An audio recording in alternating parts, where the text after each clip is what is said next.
It's 935 KDay 90s Hip Hop. Back in the day, it's your girl Cece. We got Imani and of course Bootie Brown from the Pharcyde in the building. Everybody's excited that you guys are here. Just so you know, like the staff here, we are true fans of yours. We also work in radio, but we're also true fans of your music. For sure, no, appreciate it. We've been listening to KDay since high school, since 1580. Since 1580. Yeah. Exactly, AM. Where'd you go to high school at? Narbonne. Okay. John Muir. All right. I'm just, just being curious. Polly right here. No problem, no problem, Oh, man. Polly. Polly. Long Beach? No, Okay. Riverside. There's a couple of It's still Pollys. cool, though. You know what I'm saying? Right. Shout out to Polly High School in Riverside. It's still cool. Listen, let's talk about what you guys got going up. I know you guys got some upcoming projects that you're working on right now, and I just want to jump into it. Couple of things. We got like Pharcyde TV, kind of like a live streaming thing that we do with like a couple of people that, trying to come up in the LA area. Shout out to Justin, shout out to True Seekers, Splendid Radio. Got a store now. Can we talk about the store and where it's at? Yeah, store is off of Eagle Rock Boulevard. It's like a brick and mortar store. You can come buy your Pharcyde gear, buy different stuff, men's, ladies. Are you guys there when people go by? Do people go looking for you guys? I'm there. Sometimes I gotta work the desk. You know what I'm saying? There's nobody there, so I have to be there sometimes when I have to. But most of the time, yeah, we're popping in and out. We're gonna be doing little events, probably like monthly or something like that. I think you should. Yeah, I think you guys should do something like that. Yeah, so it's it's cool. It kind of acclimates ourselves to the Highland Park, Eagle Rock area, which is kind of good. Little neighborhood. I love Eagle Rock, by the way. Yeah. What's the name of the store? It's called Store 2 for 2. Store 2 for 2? For sure.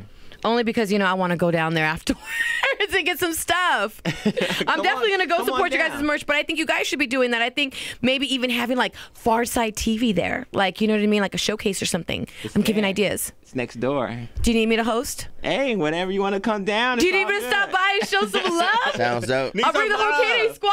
Let's do it. For sure. So what prompted you guys to open up your own store? Just natural progression, basically, just because, like, online is cool. That's what I was going to say, because I know, everybody goes online. So what prompted you guys to actually do the storefront? I think just basically I wanted to have something that just, because we do like, me and my partner, Greg, our manager, basically we've been printing for a while, like print our own shirts and stuff like that. Natural progression, like I said, being on tour, trying to get all our stuff out, just having to realize, like, if you want it on time, if you want it how you want it, you kind of got to do it yourself. So that kind of led into, it's cool online, but it's cool to shake a hand every now and then, you know what I'm saying, for people to kind of just see your face, kind of understand what's coming, hey, thanks for the support, like upfront kind of stuff. I like that it's a little bit more intimate, and I think a lot of artists nowadays don't really take the time to really, like you said, touch their hands and say, hey, listen, you can stand in front of me and talk to me. And I think that gives your fans an opportunity to do that. Yeah, we're from LA, so the thing about it is it's like kind of like, not saying we're giving back because people are coming to buy stuff, so they're giving to us more or less, but at the same time, just like putting the stamp like, yo, we're LA, we're real people, this is us, this is what's going on. Absolutely. Now, you guys were a little ahead of your time with the content through your music videos. We were just talking off air about Drop. I loved it. Where do your inspirations come from when you guys did these videos? Like, where did your inspiration come from? That's a hard question. That's a great question, though. You're always inspired, I guess, right? Every single day. So that's what it is. It's just being... But what inspired that video to do everything backwards? Like, whose idea? Who came up with that? Spike Jones. Yeah. Yeah, we were doing a video. We were doing an interview for Grand Royal magazine with Mike D and the Beastie Boys, and he was a photographer, and we were playing the new record, Lab Cabin at the time, and he was listening to it, and the Drop came on, and he's like, I have an idea for this song, if you guys ever do a video for this song. And Brown was trying to champion this song to do the song first. But we had a friend named Big Boy, and he just got hired at Power 106. Can I say Power 106? You can. It's our sister station. And they were really excited about the song we had called Running. And they love that song. And their vision of was to put Running out first and then Drop. Our vision was more to come out with Drop first and Running. Oh, wow. Yeah, but you know, it all worked out how it was. But we had Spike Jones. He was the genius behind it all. He had the linguist there. They helped us mouth the words to make sure that it all came out. Was it hard to do that video because everything was in reverse? It was more harder to do Passing Me By. I say it was a preparation of drop because, like you said, we had a linguist. So before we even did the video, we had like a week where we had to sit with it so we can kind of learn how to say the words phonetically backwards. Yeah, we were hanging. That seemed like that was a lot of work, huh? No, we were hanging upside down for Passing Me By. So I'm saying it was harder to yeah, do of Passing course. Me By. I mean, it was more of a challenge because you're trying to learn words backwards, but it was more physically hard to do Passing Me By. I would have got lightheaded and fainted or something, sure. you know? Hey, definitely. yeah, for sure. I'd have been like, my head hurts. Yeah, but I mean, it was. I mean, he just basically he had just came off. Spike Jones had just came off of like Sabotage, so like. You know, he was doing all the Beastie stuff, and we was like, oh man, so we can, you know, I think he can do the job, and he knew exactly what he wanted to do. Mm-hmm. I can't even say like we actually even had any input except for like I guess the little scene on the stairs. That was probably like our own little thing. Like, okay, let's dress and do this and fall down the stairs and roll. He didn't want to do any edits, no cuts. He wanted long shots. Which is kind of dope, though, visually speaking. You know what I'm saying? It's a little bit more difficult, but I think that's dope and it gives a better effect. So, yeah, I agree. So everything was done right here in downtown, you know, just all he just had. I mean, he had the vision in his head. I can't, like I said, I can't even take credit for anything. He's like, do this, do this, do this. In 2 days, it was done, and we were like, oh wow, okay, that's what it was. That's what it was. Yes. For sure. Now there's rumors, and I want to go ahead and see if maybe you guys can confirm it here. Is it true that you guys will be performing at South by Southwest this year? Yep. Yeah. There it is. Yes, it is. People were talking about it, but nobody could confirm it. Yeah, we're gonna be at South by Southwest. We're gonna be at NAMM with Mackie. And we got a couple of surprises for the people that come see the show. Can you give us a little bit? You know what I mean? KDay, original hip hop station in the world. Can you give us a little something? Nah, a little. you just Nothing. Damn. No love. Gotta be there and hear the stories about what happened at the South by Southwest Pharcyde show. Oh man, it's gonna be lit, right? It's gonna be interesting. It's gonna be cool. Should be fun. You know, every time I've seen you guys perform numerous times. A lot of times you don't even know I'm in the crowd watching. But every single time your fans give you this huge greeting, you know, people love you. Does it trip you out still from it's so strong to this day? I mean, it's a blessing. No, it trips me out from the beginning. I mean, it did? Yeah, it's just weird. Because you guys are just like personally, like you guys are humble. You know what I mean? Humble cats, yeah, you know? Yeah. I mean, I feel like at the end of the day, like it's just a bless. Like you feel blessed, like to be in the position, and then you know at this point in the game, like 25 years, for people just to even acknowledge, because you know a lot of people just you know doing other things, you right. know, like you know working regular jobs, UPS, whatever. No, nothing. I'm not putting that down or anything. You do what you got to do to feed your kids or whatever it is. But to actually just still be doing it and for people to acknowledge that and for the fans, I feel like when I go on stage or when we go out there, like you gotta give it your all, because at any moment, like you don't know if that's gonna be taken away, you know? So. No, absolutely. And then sometimes too, it's kind of weird that you don't even realize like how much you do touch some of your fans and some of your listeners. You know, my cousin loves you. He's a huge fan, and whenever he's stressed out, he'll put on the Pharcyde, and he don't want us to bother him. He just be in his room and put it on. He's just like, I'm good, leave me alone. But that's his release. No, what's cool is when parents bring their kids to the show.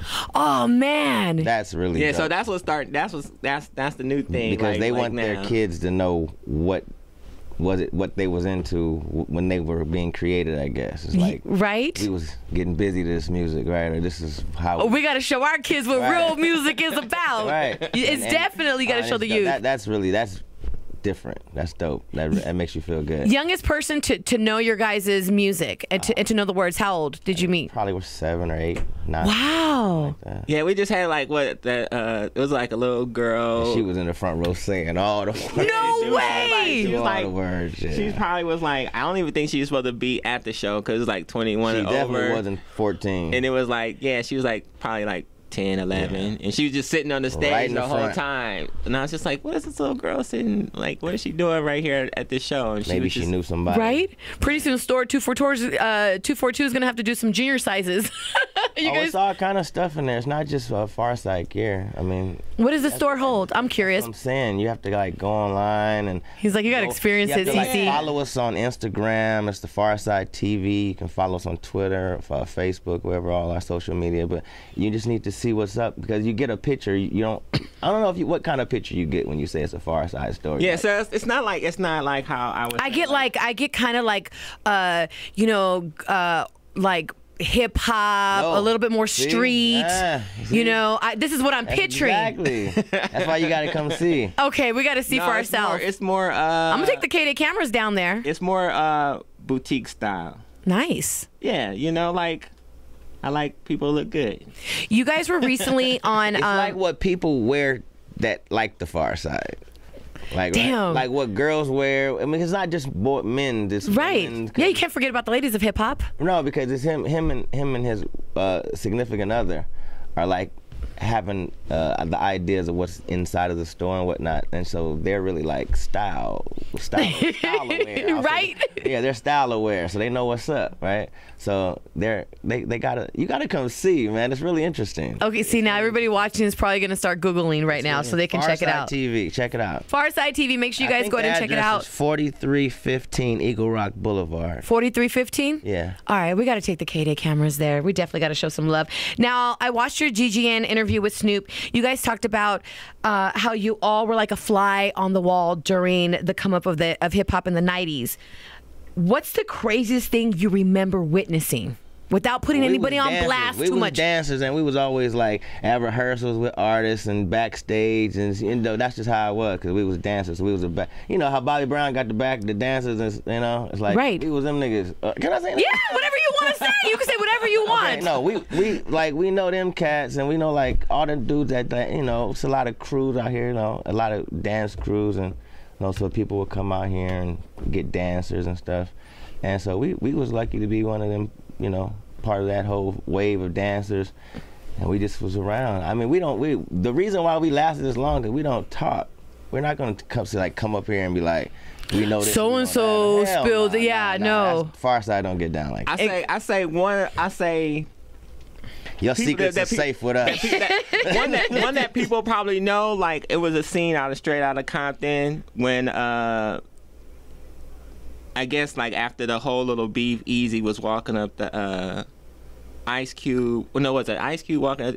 Anyway. We was at the tunnel that night. Yeah, right. we was at the tunnel in New York, and I mean everybody was there. LL, Bone Thug, Mobb Deep, I mean Biggie. I mean it's one of those nights in New York at the tunnel.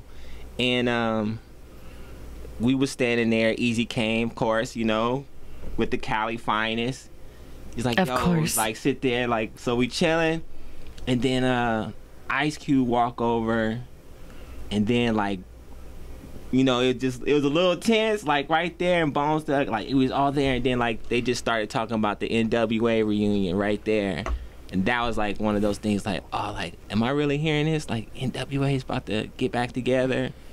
And then like 2 weeks later, we come back. That's when Eazy passed. But oh man. But just to be there and witness that around all like that was an epic moment. People, yeah, it was just definitely. like so when you watching Straight Outta Compton the movie, you sitting in the audience like, yo, I was in the You're like, I remember that. I was right? there. I was in the club that night. So that, I mean, like you said, like flying the wall kind of stuff, like those are all, you know, I was, you know, seeing Snoop in I the love hallway, Snoop, yes.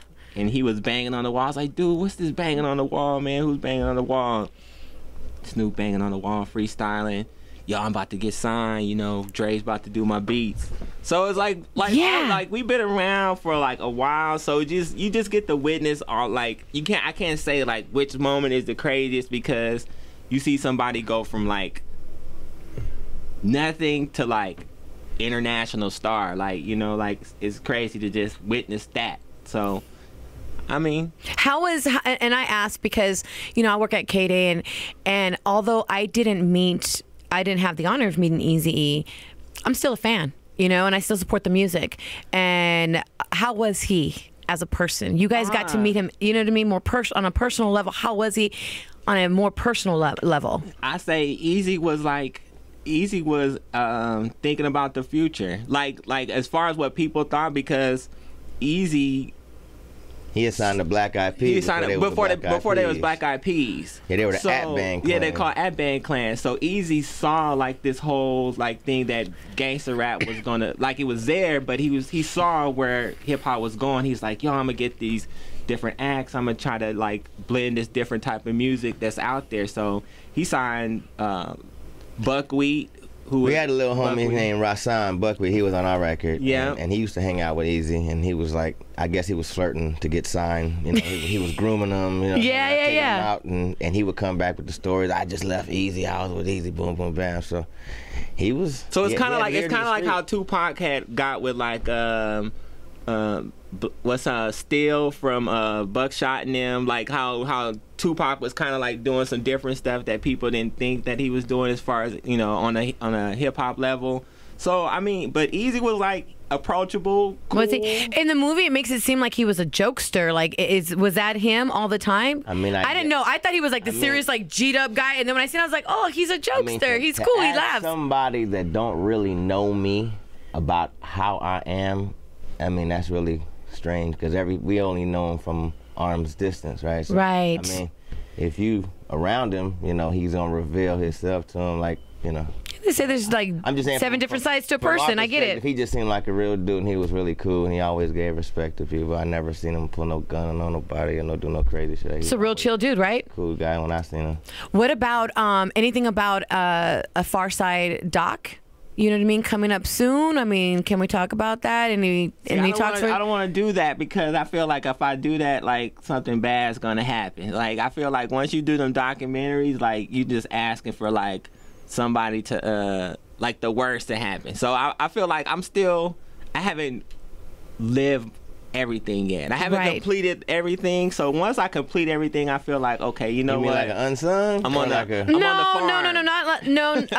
Not like an unsung, but you know, I had Be Real was in the studio, and we had talked about the whole thing with, you know, NWA, and I think Bone Thugs wanted to do their movies, and I asked B the same thing, and I'm like, would you guys do? There's so much to your guys's.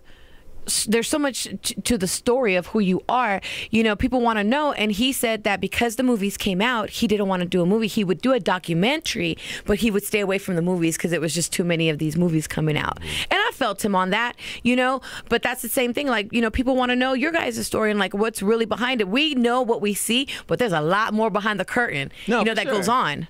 For sure. I look at it like I said, a documentary would be better than, because I think movies are based on perspective of like that individual who's actually producing or whoever's writing the movie. But as far as for us, I mean, yeah, documentary would be cool, but I'm not ready to do it, because I feel like I got so much more that I'm being involved, you know, involved with. It's true that, like I feel like it's so. If I write something now, like, it's gonna be something that's not gonna be in it, you know, that's gonna be in it that needs to be. So I think, like I said, once I get, you know, I go live on the farm and drink milk from the cow. Eating popcorn, watching the sunset go down, and just chilling. I feel that. I'll be ready for the That's a vibe. I'll be ready for the doc then. Like, okay, yeah, I live life, you know, and don't want to do it just for the sake of doing it. Right. No, I get that. So here's a question, and I'm going to ask you guys, it's up to you if you want to answer, but people here want to know, and this was the question that people wanted to ask. Can we expect a 25-year anniversary from the group? No.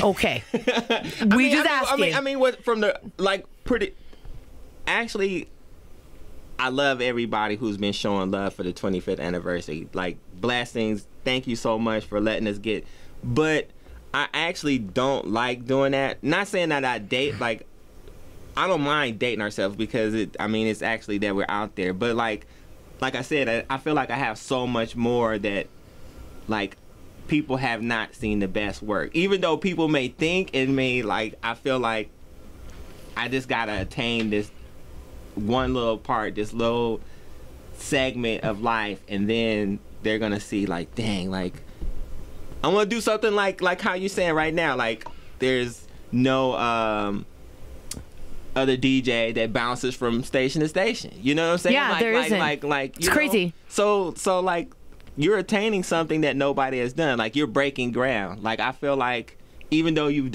accomplished so much, I've followed you from Riverside, from Hey, I know. I get a lot of love from you guys, but I really do love the Pharcyde. Yeah. Like anytime I can really just show you guys love, I'm there because you guys are really dope artists. Not only from the West Coast, but man, you are West Coast hip hop history to us.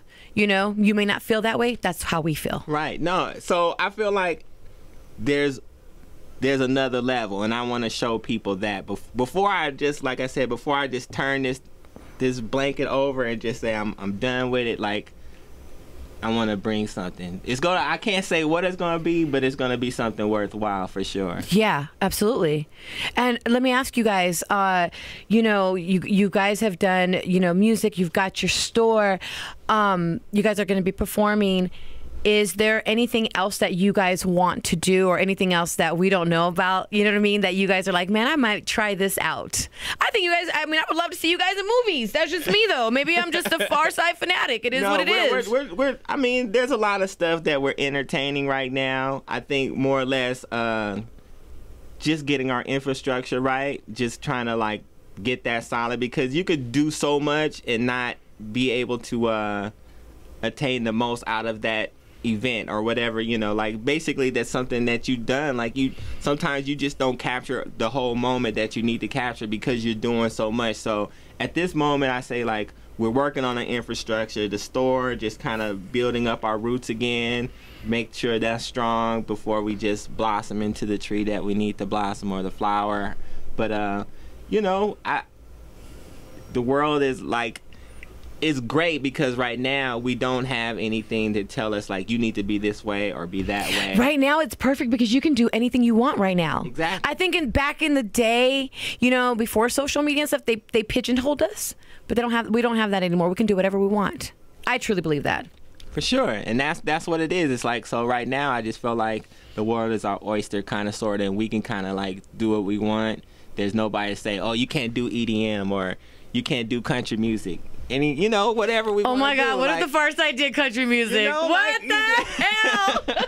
But I'm saying, like, those things are out there to do, you just never know. Like, I think, like, music is just so, like, everything now, and hip hop is now the pop, basically. And so I think you have a lot of people just reaching out, wanting to feel that hip hop vibe or introduce that hip hop vibe into their life, into their music, into the clothing, into whatever it is. So I feel that, we can do, there's a lot of stuff that we have a lot of history behind us, and there's a lot of things that we can kind of show people and entertain at the same time.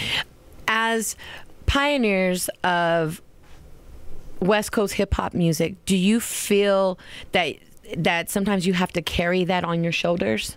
Carry it on your shoulder. Yeah, like you guys are pioneers, like legends for the West Coast, and especially the West Coast sound. Do you sometimes feel like that's heavy? No. Okay, because sometimes I do wonder personally. I sit back and I watch, and I'm like, I wonder how they feel sometimes. I don't know. Maybe if you're like Snoop Dogg or like Ice Cube, like somebody that's an iconic.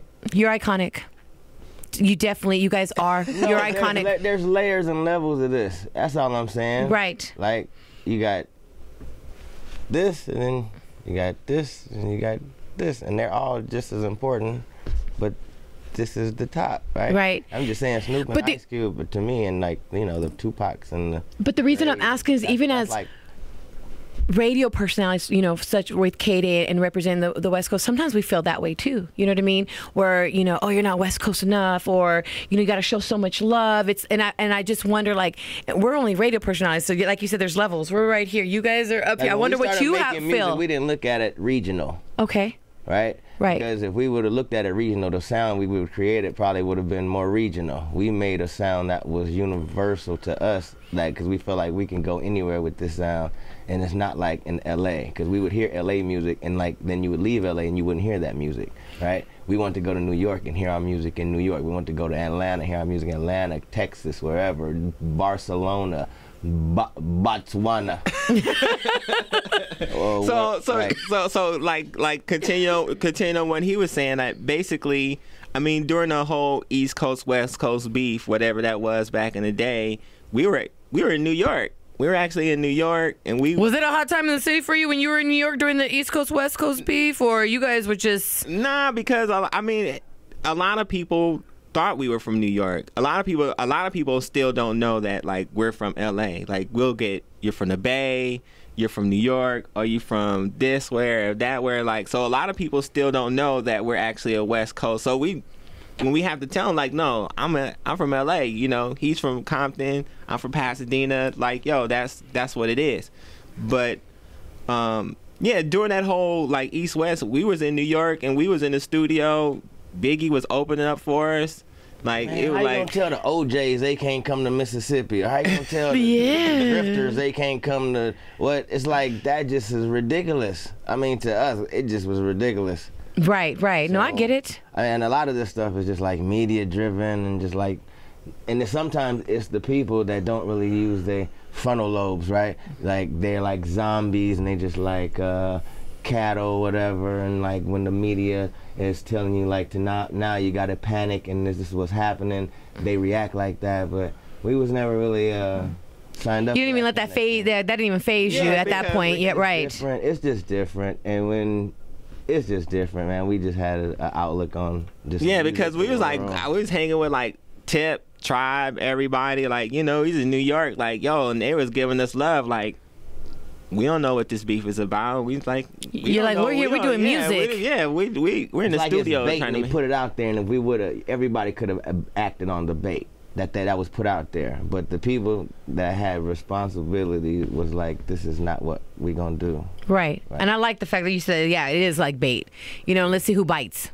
Yeah, but I mean, at the same time, like, I think, you know, money was made at that time, so you figure, like, I mean, did the record industry hurt because of that? No, they gained a lot of money because of that. Like, you know, like, basically, and it was Snoop a beef. Dogg and, it was really beef with two people. One lived on this side, one lived on that side, but it wasn't like a, you know, like, right, the Civil War, like East versus West, North versus South, like, you know. I feel that. Yeah. Now let me ask you. This is my personal. I'm just gonna go ahead and ask. Go ahead. Cece want to ask. So you guys can clown me, but I don't care. I'm still gonna ask you guys.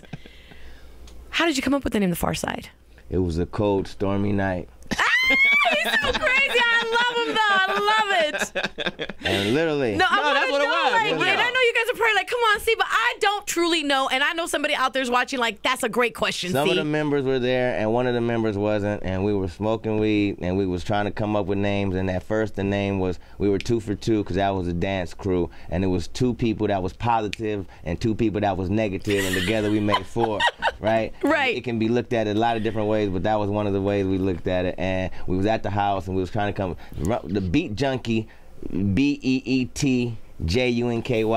That was the name of the publishing, and that was like our stuff, and that was like our crew name, like all the arms of our people that hung out with us. We was Beat Junkie crew, right? Because we like music, whatever. Right. And we was trying to come up with a name. We was gonna be called the Rappers. That's the name I wanted to be that was called. like The Rappers? You wanted to be called The Rappers? That was like Sure. in the finalists. Just called the rappers. Like, yo, we're the rappers. Keep it We was simple. gonna be called True Jigaboo.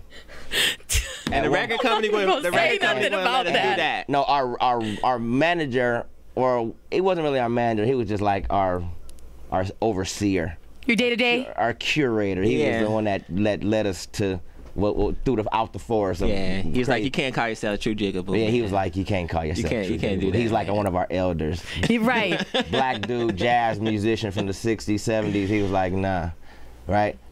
And so it was like, coach, so no True Jigaboo, no the Rappers. And then we just was writing stuff down. It was like pharmacy. Yeah, because we Suicidal. kind of felt like it should be like a poison. Like, we was kind of thinking like the name should be Homicide. almost like a poison. Suicide, Yeah. suicidal, Pharcyde, pharmacy, Pharcyde. Pharcyde? Yeah, Pharcyde. And That's a dope-ass I name. feel like lightning struck outside, and it was like far, like. And then we all just looked to each other. He asked me, I asked him, he asked me, we asked each other. We called up, dude on the phone was like, yo, what you, Pharcyde? He's like, yeah, Pharcyde. What it mean? I don't know. Pharcyde? Yeah. I love it. But then really what it was just like, you know, when you he got this thing called batos, right? That's break on through to the other side, right? And that's where you just like, you know when you singing in the shower and nobody's watching? Right, I do it. You dancing in the mirror and nobody's watching. Can you do that when people are watching? No, I get embarrassed. Well, that's the concept behind batos. It's like a mental state, that, a frenzy that your mind goes to that you don't give a spiritual thing where like you basically kind of like you're outside of your body and you really don't care. You go there. Yeah, you go there. It's like you just lose and like you don't care what anybody's thinking, like how you if you freestyle whatever it is, you don't care, like you just going for what going for it at that moment. So that's kind of like was the whole concept behind the name Batos and Pharcyde, whatever. It was just kind of like went together. Just went together. I'm glad you guys answered. I'm glad you guys didn't make fun of me. No, because I really wanted to know that answer. No, the whack answer is, where is the Pharcyde? We got that question a lot of times. What? Wait, what the hell? Coming up, that was like the question everybody, like you said, we want to know how'd you come with the name. They was like, where's the Pharcyde? And we were like, Pharcyde's wherever we go. Exactly. Oh, yeah. Pharcyde's wherever we go. What are you talking about? Good answer. Great answer, CZ. I took a W on that one. Hey, listen, before you guys dip, I want to ask you. 935 KDay, legendary. Everybody knows it. First hip hop station in the world. Please, please, please tell me what this station means to you and to the culture of hip hop. KDay? I mean, KDay is like the first station that we had in LA, really. I mean, we had KGFJ, we had some other stations, but they wasn't really committed. We used to go, we had a chance, like, it was a brother named Rory Kaufman. He used to work at the original KDay. He was a friend of my mom's, and they used to have this thing called high school. The high schools would come into the station, and you would do your top 10 and whatnot. We was up there, me and my high school, me and my man right here. We was up there, and we did our high school top 10, calling in on the phones at KDay, up like in Eagle Rock, I think it was, or Glasso Park, or Highland Park, or wherever it was. You had to go up the mountain, and that's where it was at. And we've been down with KDay since jump. I mean, we had a homeboy, M-Walk. He used to be one of the original mix masters. Shout out to the mix masters. Right. So we've been around, and KDay used to go to all the high schools in LA. They would have noon dances. They would bring DJs around. They would have people that would rap. You know what I mean? They introduced hip hop to the community that didn't get to see it live, right? You hear it on the radio. Right. Everybody had a boom box. You would bring your boom box outside, turn to KDay, put it outside, and pop like battle, whatever. That's what you do. And that's my experience. KDay been there. It's like a friend, right? It's like forever. Yeah, I feel like yeah, like you said, I feel like KDay, like it, like man, like not only did it birth hip hop into the whole thing and introduce people to hip hop, but at the same time, like, I mean, like we've been in for 25 years, and then like I could still turn on the radio and just get excited, like, oh man, they playing our song, like, you know, not that I'll turn it down because I get kind of like I'm one of those people like feel weird, like why's my song playing? But are you serious? You still feel weird to this day? Yeah, for sure. But at the same time, like, you know, like, to actually have your song play, like you just feel like, oh man, yeah, I really did something, and KDay's playing it, like, you know, like, wow, I accomplished something, mama. Shout out to mama. Shout out to mama. Listen, you guys are timeless. You make timeless music. We appreciate you up here, and I'm just gonna put it out there in the universe. I'm hoping to see you guys at a KDay concert real soon. No, for sure, and I'm so glad. I like, man, the last one you did, you guys killed it. See you making moves and see you like still out there and still going. Like, man, I say props to you, CC, for like, man, and bringing us up here and keeping it going, keeping it live, for sure. Thank you. I feel like KDay is the heartbeat of the West Coast hip hop, of hip hop in general. And I feel like the station, yeah, you got the new stations and you got the new music, you know, coming up, but this is classic right here. And in my heart, this is legendary. So I protect this to the fullest. For sure. I can tell. Thank you. And I love that you guys are here. Shout out to the Pharcyde. Shout out LA. Booyah, Record Jungle.